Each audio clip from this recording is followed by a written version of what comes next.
Мороженое за 1 минуту. Очень неоднозначный рецепт был у меня на канале примерно где-то год назад. Ролик получился очень интересный, в том ролике я поломал даже блендер, но многие комментаторы писали и до сих пор пишут, что я делал все неправильно. Так что сегодня мы постараемся повторить тот рецепт и делать будем все по комментариям зрителей. Всем привет! Прошлый ролик, ссылочка будет в описании под видео первым рядком. Ну а сейчас берем 2 банана. Должны они быть спелыми, так как писали в комментариях, они должны быть почти почерневшими. И вот так вот целиком отправляем их в морозильную камеру где-то на минут 30-35, лишь для того, чтобы они просто охладились, не замерзли, а охладились. Итак, бананы стали уже холодные, примерно 35 минут были в морозильной камере. Сейчас нужно убрать кожуру и аккуратно разламываем бананы в чашу блендера.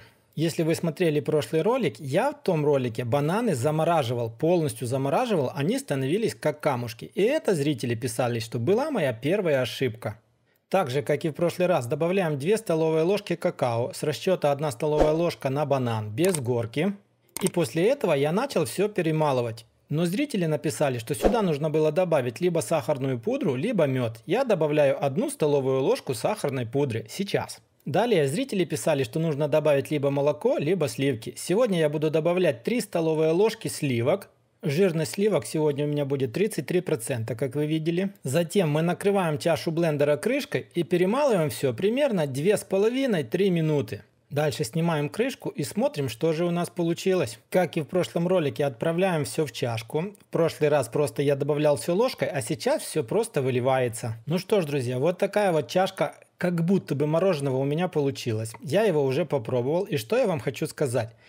Как и прежде, на мороженое это не похоже, но благодаря сахарной пудре и сливкам это получился очень вкусный банановый крем. Дочь это оценила и сказала, что можно такое готовить. Ну а я, как и прежде, прошу вас в комментариях написать, что же опять-таки я сделал не так, хотя я делал все по комментариям, как просили. Если кто-то напишет более подробный рецепт, я постараюсь по этому рецепту повторить. Ну а вы посмотрите для сравнения вот этот ролик, который сейчас появился в кадре. Ссылочка будет на него в описании и в конечных аннотациях. На этом все, друзья. Оценивайте ролик, комментируйте. Ну а мы с вами встретимся, как всегда, в новых видео на канале Аппетитная кухня. Всем пока!